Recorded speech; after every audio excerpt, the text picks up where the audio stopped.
Welcome to ThinkTech on OC16, Hawaii's weekly newscast on things that matter to tech and to Hawaii. I'm Duke Oishi. And I'm Donna Blanchard. In our show this time, we'll cover the Downtown Forum featuring remarks by David Lassner, the new president of UH. He spoke about recent events at UH Manoa and about his vision for the future. The program was conducted at the downtown Laniakea YWCA on Thursday, August 7th.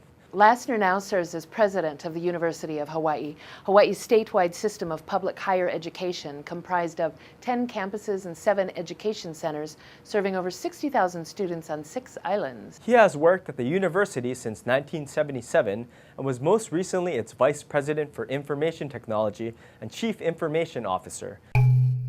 And once upon a time, the late federal judge Sam King was riding circuit in California. It was raining that day, and in jest, one of the lawyers in the courtroom asked him if he could enter a minute order to stop the rain. And Sam King did that, a formal minute order, and the rain stopped.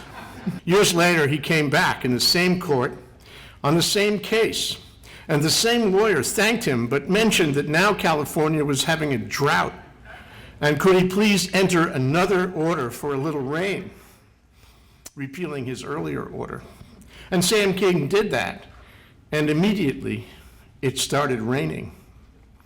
What a guy. So now you're president of the university, Dr. Lassner. Would it be too much trouble if you could enter a sort of a little systems memo stopping the storm right now?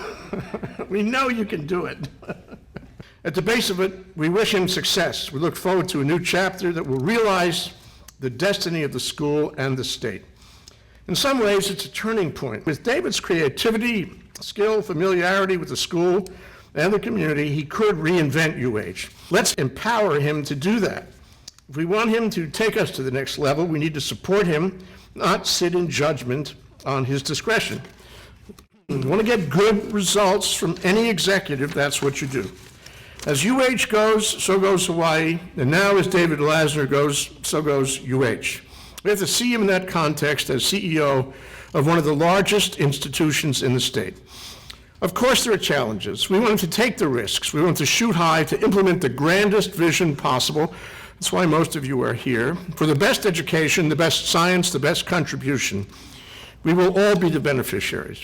What I'd like to do is share, I'll call it my vision for UH, and this is a vision that we've crafted collaboratively going back to, really we started in January, trying to look at the themes for where UH had to head to shape our strategies and our planning about the budget and how to address accountability as well within the institution. So I'm going to talk about this in terms of 4 strategic directions, and that just turned out to be a pretty handy way to frame our goals and aspirations, our strategies and our tactics, and our metrics for accountability and targets. And I'll start with the first one, which is really the heart of what any institution of higher education is about, which is increasing the educational capital of the state. For us, that means educating more students, it means increasing participation, and it means increasing success. And that needs to not just be going after the low-hanging fruit, the students from the middle class who tend to go to college anyway, but really reaching out into the traditional non-participating groups. The data suggests that, and this is a study out of Georgetown, that 65% of the jobs in Hawaii will require some post-secondary education in 2008. Dr. Lassner was candid and spoke in some detail about the recent events and headlines involving the university. He also talked about other issues and challenges that his administration will have to deal with. A college education is worth $800,000, $1 million over the course of a lifetime.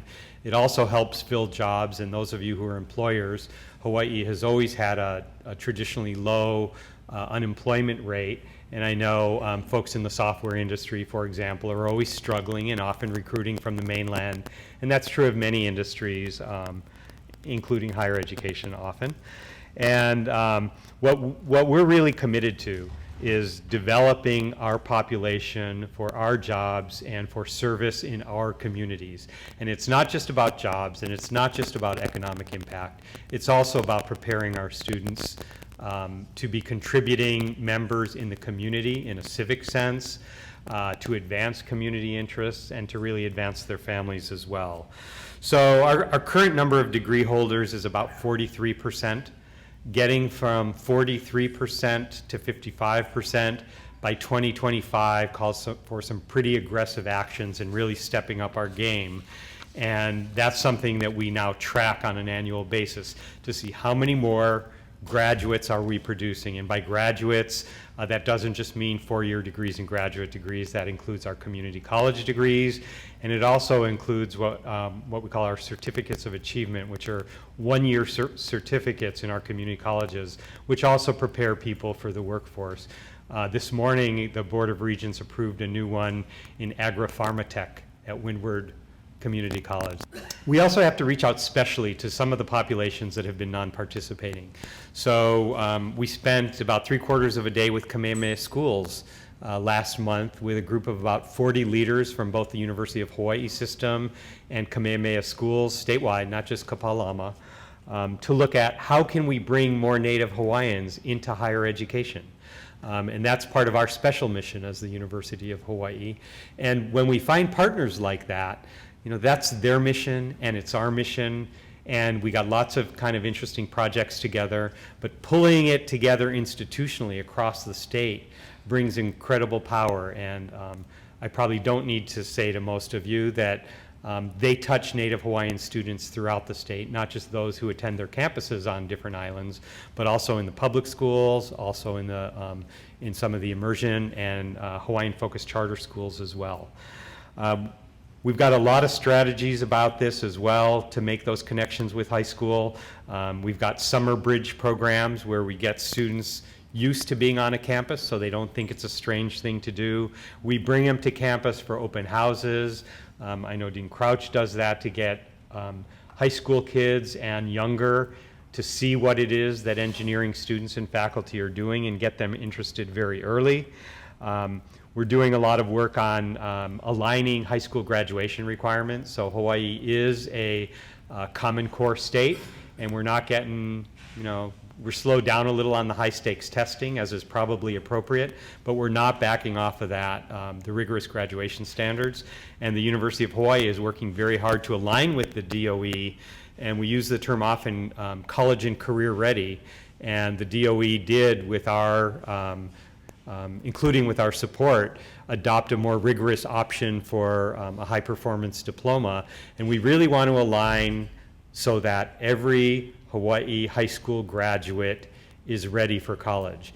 And we're pushing harder now on some very innovative programs in, I'll just broadly call them early college, dual enrollment and concurrent enrollment, where we start having kids in high school in particular taking college level courses either on our college campuses or taught in the high schools. And this is a program that Arnie Duncan, when he was here, the U.S. Secretary of Education, visited, a partnership between Waipahu High School and Leeward Community College, where we were getting college courses into the high school so that those kids, when they graduate from high school, they're not just ready for college, they've already got a couple courses under their belt. And the data shows that those kids are much more likely to succeed on time than kids who show up not only with no credit, but often unprepared. And I think many of you have seen the data, but half of the students who come out of the public high schools, more than half in fact, aren't ready for college level math and English. So that's something we're working on very carefully with them. He was, however, optimistic about the university's prospects and laid out his vision for its future. We're working on a proposed amendment, I know this will go over really well, to the state ethics code in order to enable our researchers who invent something to participate in a startup that advances that. And it seems sort of obvious that you would want the person who invented it to participate in it, but we have run sadly afoul of the state ethics code, which says public employees shouldn't be working both sides of that fence. So we're getting some ideas from other states on that particular one. So that gives you an idea of the kinds of things we want to do to support our current researchers to make them more effective. We also have a set of strategies around engagement with the community. We have an office that was established about 25 years ago called the Office of Tech Transfer and Economic Development. It has been directorless for some years, and we have recruited and brought 2 finalists in. They were both from other places, it turned out, and we brought the community in to help us vet these people, including David. We haven't yet made a hire, but we're very excited about revitalizing that office and taking it beyond tech transfer, but into a full-scale commercialization office. We're working much more closely, I think, safe to say, Susan, than ever before, between what goes on in our new Vice President for Research and Innovation, who I should acknowledge, Vasilis Sirmos, an internal hire, an engineer out of Peters College and then from the Manoa campus, who is really building bridges within the university and with the community in a way we haven't seen for quite some time. And so everything that he's doing around entrepreneurship leverages the work that Susan's been doing in PACE for many years successfully, with the College of Business, with the College of Engineering, and with our other science-based programs that are focused on innovation. I'll just give you a couple of examples. In fact, today, this morning, once again at the Board of Regents, the Bachelor's in Entrepreneurship in the College of Business, which was a relatively new program, moved formally from what is called provisional to established status. So it's a very successful program that we have declared permanent and will be continuing to invest in. The most exciting, probably two new activities. One is we have done a soft launch of our first accelerator. So it's called cleverly XLR8UH. If you Google it, you'll see it. We intentionally did it as a soft launch. And the idea here is that we've invited our UH, not just our faculty, that's the old model, our faculty and our students, graduates and undergraduates, to bring out their innovative ideas, and then we look at how we might understand which of those ideas might have commercial applicability. So it's about vetting, is there a market for it? Is the idea workable? And all of those things, very low scale. The first grants are in the range of about $50,000, and it follows a regular model. We provide acceleration support, mentors, community, understanding, and we can move them through a pipeline till they can move into the more traditional capital markets. So we're looking at bringing in about 10 or so UH projects that we're growing, but that we will nurture ourselves. And this is a great partnership with many in the community, HSDC, the UH Foundation, and as we started working with them on the Upside Fund, which invests UH Foundation endowment in UH startups, and our first couple look like they're going pretty well. San Diego has been a very interesting model for us for over 10 years. And those of you who may have known San Diego in the 60s and 70s, it's a very interesting analog to us because it was a town of tourism and defense contracting. And that's what went on there. And it has become a hotbed of research, science, and innovation. Healthcare, health technology, communications and information technologies. And the key partner in all of that has been the University of California, San Diego, which was a relatively new campus at the time and understood what it needed to do with and for its community. So as lots of you know, I didn't apply for this job, and I was nominated, and long story, here I am. But the reason ultimately I agreed to do it, and I haven't yet rethought that, the reason I agreed to do it is that this institution is so important to the state. I do not believe there is anything in the state of Hawaii that is more important to our collective future than the University of Hawaii system and the work we're doing on every island and in every community, teaching, research, community engagement, and that's why I agreed to do that. So over to you. We then walked around with our camera to find out what people thought of the program. I thought it was great. I really thought it was interesting, the potential for medical research in Hawaii. As an energy person, I hadn't thought about that before. I was interested in the Hawaii Innovation Initiative and the ability to kind of pick that up. I really like what he said about taking a step back and letting the community really lead it through a Connect-like organization, because I think our business community has to step up to make innovation work, and then the university can be a partner in that. This is someone I wanted to hear from, and as Wally was saying, the stuff just hit the fan, and it's good to hear from the man who has to deal with it. Usually you get more heat than light. Today was a lot of light plus some heat.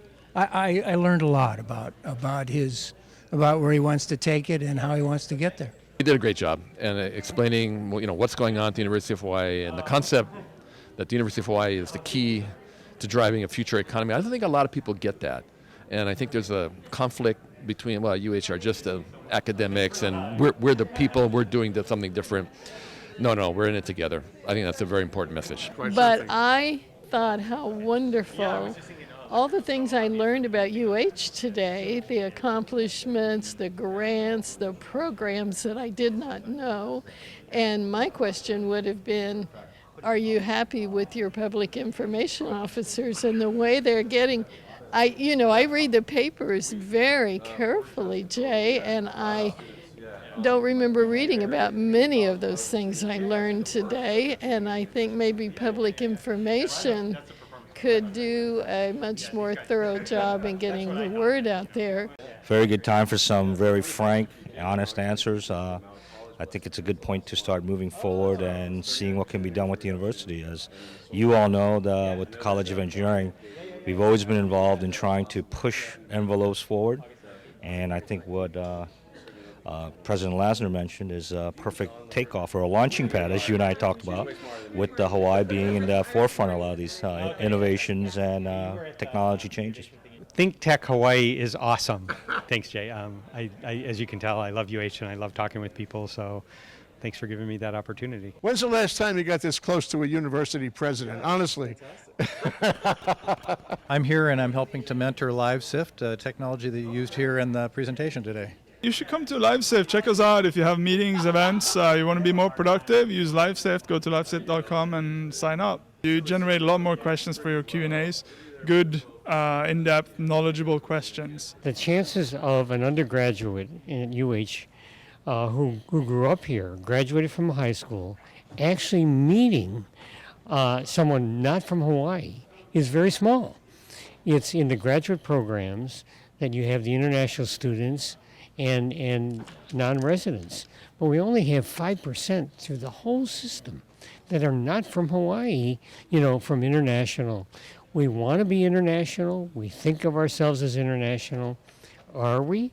Not yet. We thought it was great that David Lassner came to speak to the Downtown Forum. His appearance and remarks are an important barometer of things to come during his administration at UH. I truly believe that the University of Hawaii is the most important institution to the future of the state.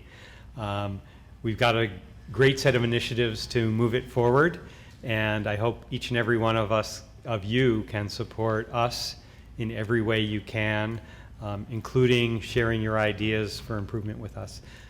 Thanks. We'd like to present you with a special memento. It is a unique object. It is a ThinkTechHawaii.com ball cap. May you wear it in good health. Thanks to him, and thanks to the people who attended and submitted questions for him to answer. Thanks also to LiveSift for its great software and for helping us with the Q&A.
And now, let's take a look at our ThinkTech calendar of events going forward. ThinkTech broadcasts video and audio for all of our talk shows live on the internet from 1 to 5 p.m. every weekday afternoon. If you missed a show or want to replay or share any show, they are all archived on YouTube. Visit thinktechhawaii.com for our live stream and YouTube links, or to join our email list and get these links and advisories on our upcoming shows. We also invite you to be a part of our live audience at our downtown studio in Pioneer Plaza. Contact Jay at thinktechhawaii.com. Raise your awareness in every way on ThinkTech.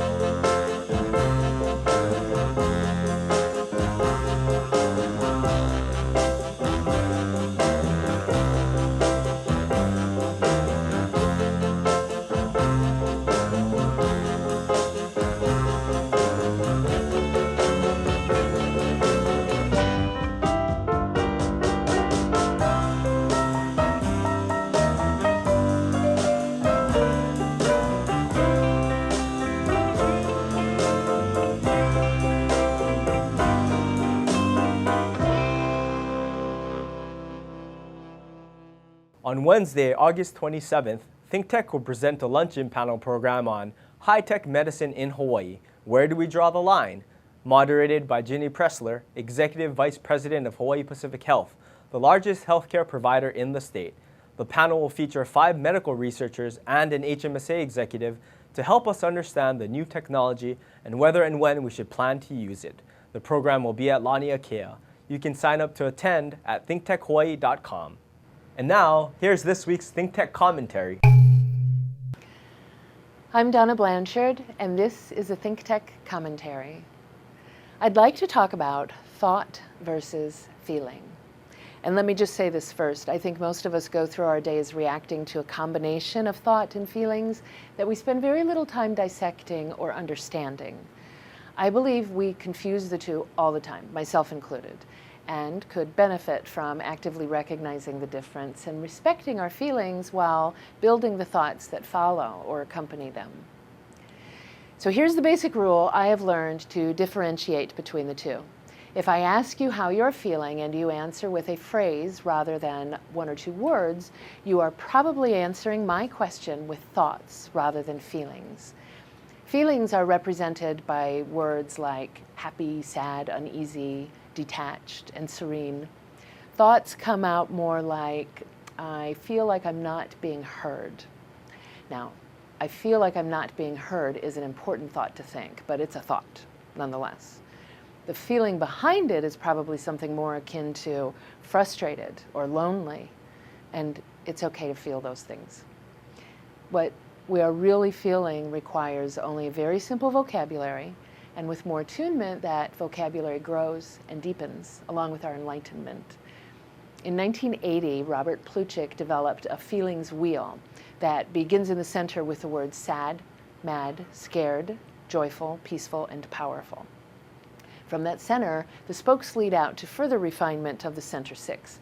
Powerful is fleshed out with words such as supported and appreciated, and eventually leads to choices of confident, valuable, and worthwhile. How do you feel? I feel worthwhile. Recognizing and defining that feeling can go a long way toward deciphering the code of our grounding in this existence. And let's face it, sometimes we intellectually know that we are valuable in a given situation, but we don't necessarily feel appreciated or worthwhile. And that's a valuable feeling to recognize and explore. Let's look at this from another perspective, sympathy versus empathy. I might say, I feel sorry for that homeless man, but often what I'm really expressing is sympathy. It's that I recognize his circumstances are rough, and I wish that didn't happen. I really don't want that to happen to me. Empathizing with the homeless man is sharing your humanity with his own via your emotions. When I see that homeless man, I feel remorseful, frustrated, and inadequate.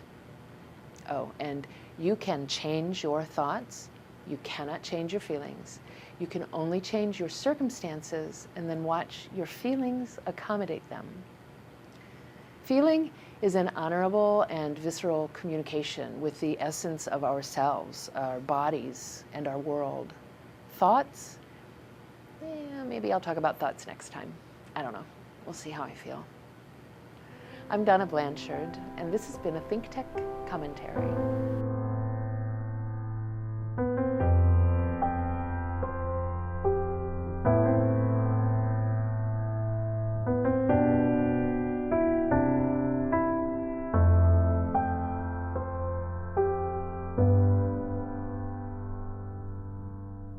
We'll be right back to wrap up this week's edition of ThinkTech, but first we want to thank our underwriters.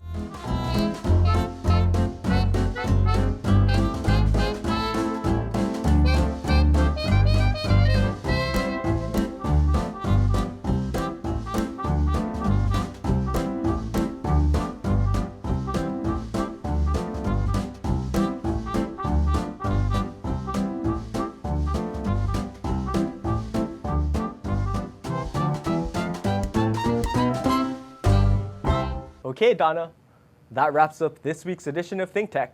Remember, you can watch ThinkTech on OC16 several times every week. Can't get enough of it, just like JFI Dell does. For additional times, check out OC16.tv. Definitely, Duke. For lots more ThinkTech videos and for underwriting and sponsorship opportunities on ThinkTech on OC16, visit thinktechhawaii.com. Be a guest or volunteer, a producer or intern, and help us reach Hawaii. I'm Duke Oishi. Thanks so much for joining us on ThinkTech and for supporting tech, energy, diversification, and globalism in Hawaii.